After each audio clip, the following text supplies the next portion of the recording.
Hi all, today we are going to discuss about instrument transformers. So what is the need of this instrument transformers? Because the name itself is telling instrument. In order to supply to the instrument, some transformers are required. What is the need of these things? We know if you take your overhead lines or your transmission lines, because we are transmitting the voltages of even 220 kV, even more than this, greater than 220 kV transmission is done. Even the current rating, if you are taking the current rating of the lines, even they may cross up to even 3000 amperes. So that means your transmission line is carrying the very high value of the voltage and the current. So if you want to measure these high values of voltages and currents, it is very difficult task, because your relay should be able to carry this much current and this much of voltage. So because this voltage decides how much value of insulation is required, and your current required, what is the size of the conductor required to withstand this one. So automatically, because of these things, the relay, the size increases. When the relay size increases, it will be very difficult task. And second one, the insulation for this value of high value of voltage is very difficult task, because the person who is operating this switch gear sitting inside the control panel will be very difficult task. So what should we do? This voltage is now decreased to 110 volts and this current is decreased to 5 amperes, so that it can be easily measured. So first one is it can be easily measured, and even the size of relay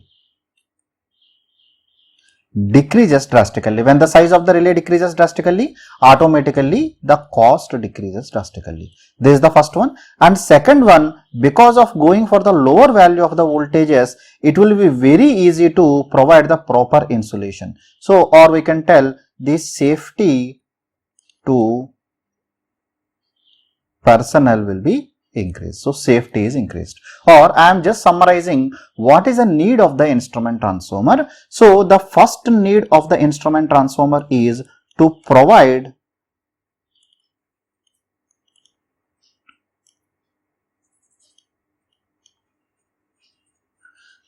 isolation and protection from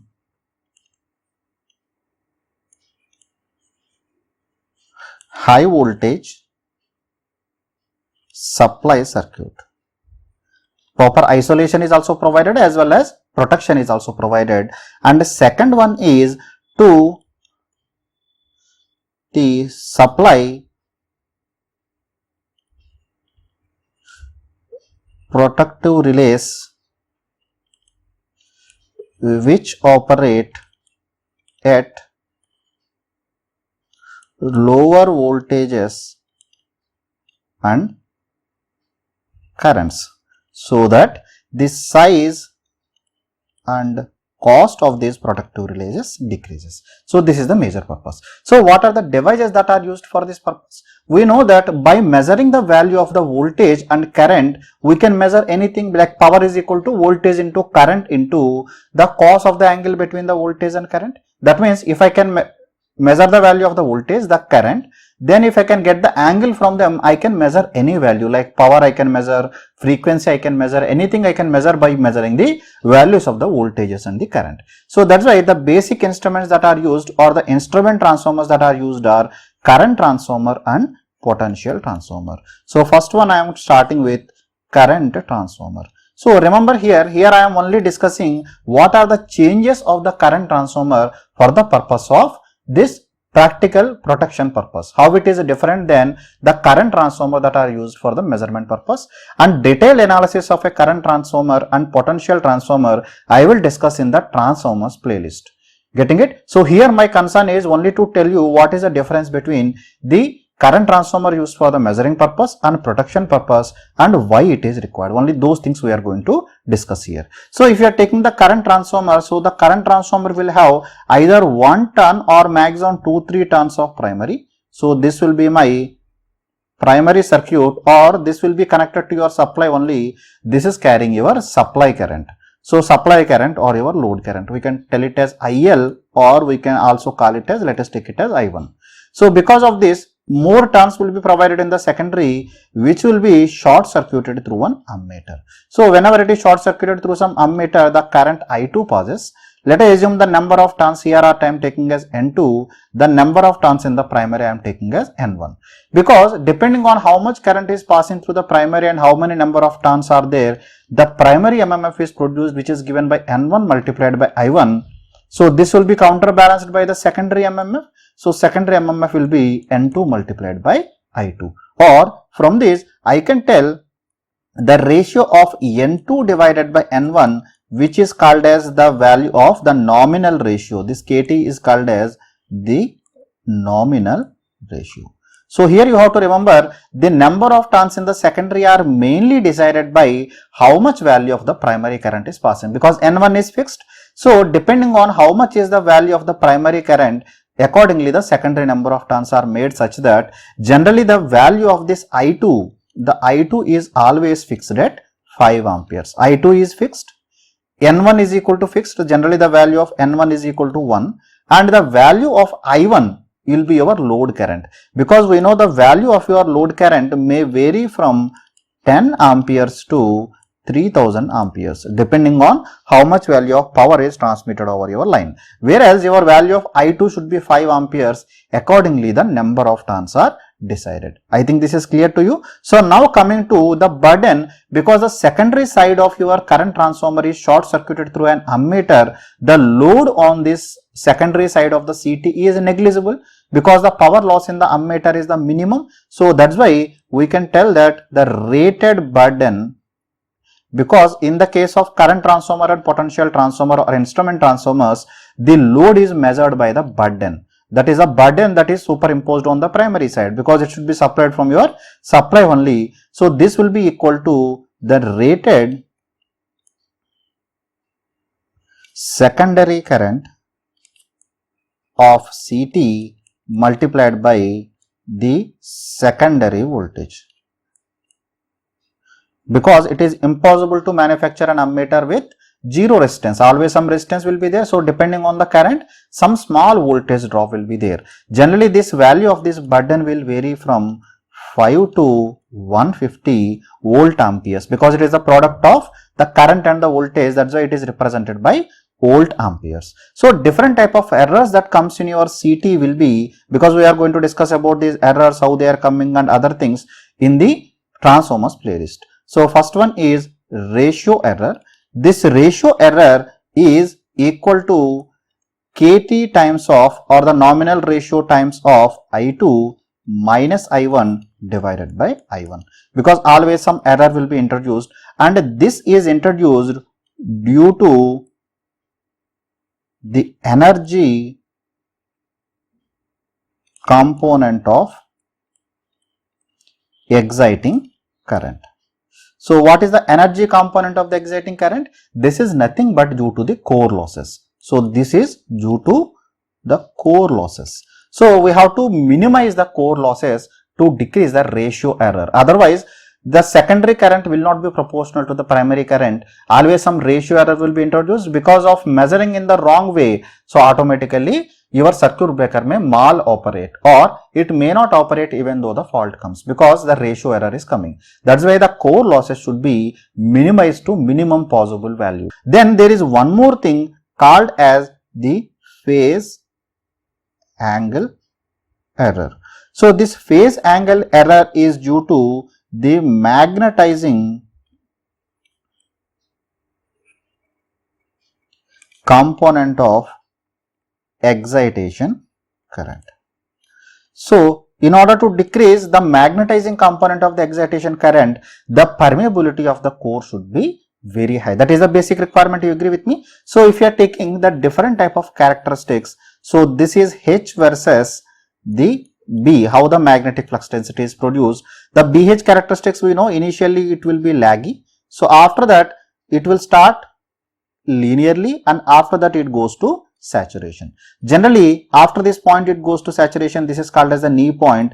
Generally the protective CT should operate in such a way, because whenever the fault comes, the fault current will be 20 to 30 times of the full load current. So for that entire range, your CT should be able to measure properly. So that's why the protective CT will operate in this region.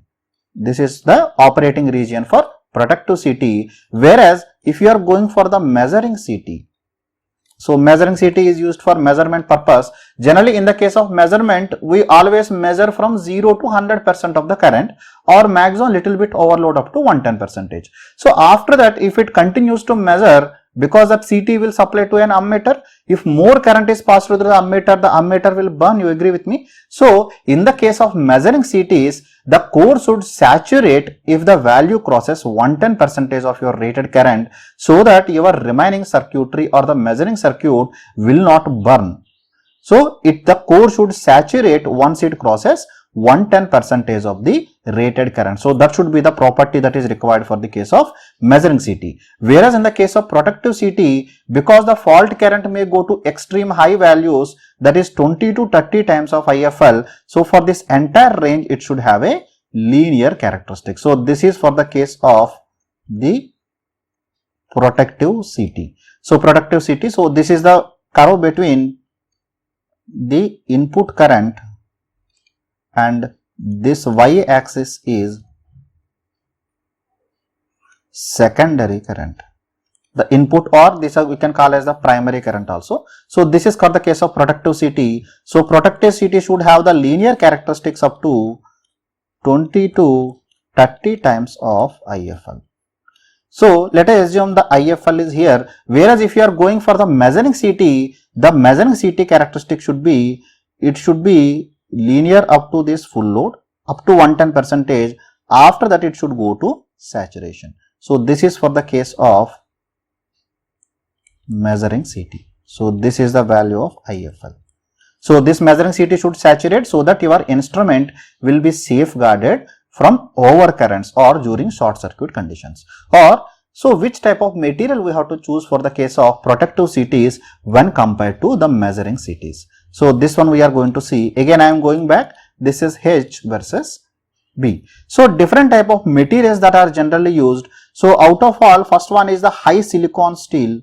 So high silicon steel, the characteristic will be like this. So it will get saturated. This material is high nickel steel. High nickel steel. So this will have 77% nickel and 14% iron. So it will have 14% iron. So the property of this is the permeability is very high up to this point, but it will saturate at a very early stage. So this is mainly used for the measuring CTs, because property of measuring CT should be the permeability should be very good and it can saturate once it crosses 110% of the current. But whereas if you are going for the case of the protective CTs, protective CT should have the linear characteristics, and also I told you that the phase angle error will be introduced if your magnetizing component is more, or otherwise the permeability should be more. At the same time, it should not saturate easily. That's why we go for the CRGO steel. So the CRGO steel, generally the characteristics are like this. It will have the linear characteristics. So this is for CRGO, which stands for cold rolled grain oriented steel. So this will have 3% silicon is used. This is used for manufacturing the protective CT. So this is used for manufacturing the protective CT. So there is one more type of material that are used. So that material is the hot rolled steel. So hot rolled steel will have the characteristics like this. This is hot rolled silicon steel, the 4% is used. This is not used in practice. Only CRGO steel is used for the case of protective CTs, and high nickel steel is used for the case of measuring CTs. This is the difference between the protective CT and the measuring CT. I think the current transformer is clear to you. Now coming to the potential transformer. So now we are going to discuss about the potential transformer. So for the case of potential transformer, this potential transformer, this will be similar to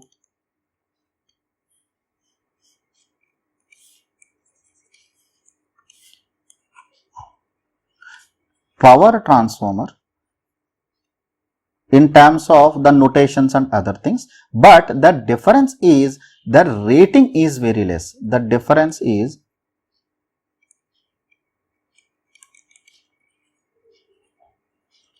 rating is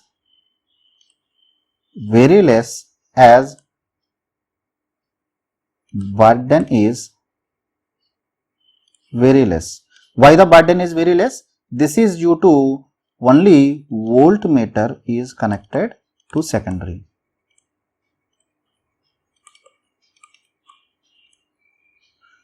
And generally the property of the voltmeter is it is the resistive load. So the first difference is the rating is very small. So automatically the size will be very small in the case of this potential transformer. This is the major difference between the power transformer and the potential transformer. And the second difference, so second difference is in the case of the power transformer, so the rating is decided by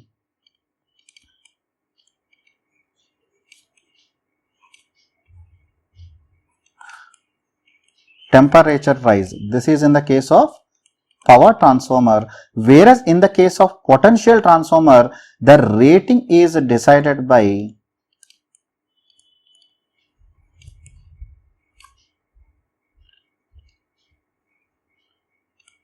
the permissible error limit. So this is for the case of potential transformer. These are the difference when compared to the power transformer and the potential transformer. Generally, for voltages of the primary may vary from 400 volts to even it can goes up to some 700 kV, because up to 700 kV the lines are there, whereas the secondary voltage is always fixed at 110 volts. This we have already seen. So here again the nominal ratio is given by N1 by N2, or this is nothing but V1 divided by V2. Getting it? So in this case, there is again the phase angle error also will be there, and there will be a ratio error also there. So the ratio error is given by Kn times of V2 minus V1 divided by V1 into 100. So generally this secondary side voltage varies from the value of this voltage. Generally the voltage varies from 0 to 110% of rated voltage in the case of potential transformer. Very rarely the value crosses beyond that, only in the case of the switching transients or the lightning stroke. So during that time actually our relay should not operate, because they are for a small duration and they will suppress. So that's why this construction of the potential transformer, whether you are using for the measurement purpose or for the protection purpose, the construction and the properties will be one and the same. So now coming to the rating. So the rating up to 132 kV, we go for our conventional type of transformers, that is electromagnetic transformers are used. But if you are going greater than 132 kV, so greater than 132 kV, we go for a transformer called as capacitor coupled voltage transformer. This is also called as CCVT, or there is one more name for this. They simply called as capacitor voltage transformer. So this is called as CVT is used. So what is the need of going for CVT? Because as the voltage increases, so automatically according to the voltage the insulation requirement increases. So the amount of insulation required increases, so automatically the size increases. So at the same thing the cost of your transformer increases. So this is for the case of electromagnetic. So therefore this above 132 kV, to decrease the size we go for CCVT. What is CCVT? So that we are going to see now. So capacitor coupled voltage transformer will be like this. So there will be a capacitor bank, that means capacitors are connected in series. So the voltage will be divided among these capacitors, because capacitor connected in series, the voltage will be divided among them. This is the input voltage. So this input voltage will be greater than the case of 132 kV. You agree with me? 132 kV, because let us take the single phase, divided by root 3. This is my input voltage. So this total voltage will be V1 I am taking. So let us assume the capacitance up to this point I am taking as C1, and here I am taking this value as C2. So because of the C2, whatever voltage is coming across the C2, that will be connected to a transformer. So it will be further step down using this transformer, and here the load will be connected. So here your load will be connected, the value of V2 will be maintained at 110 volts. This is already known to us. So this transformer is called as intermediate transformer. This transformer is called as intermediate transformer. So generally what happens, whatever is our input voltage, that input voltage is stepped down to 10 kV, and this 10 kV is further stepped down using the intermediate transformer to the required value of voltage, that is the value of 110 volts. So how to get this 10 kV? Because this voltage is nothing but equal to V2, voltage across this intermediate transformer primary. So this V2 will be equal to, as in the secondary side, whatever the load is connected here, that load is a voltmeter only. That means it is having very high value of the resistance, or we can neglect the effect of this inductor, right? So that's why we can directly calculate the voltage, assuming the current drawn by this intermediate transformer is negligible. This will be V1 multiplied by C1 divided by C1 plus C2. Using this I can calculate my voltage. I hope the instrument transformers and what are the applications and the basic construction are clear to you. If you still have any queries, you can leave your comments in the comment section below. I will answer to your queries from there. I am concluding this module now. So today I am uploading this complete material PPT in the description of this video, so you can go to that link and download the material from there.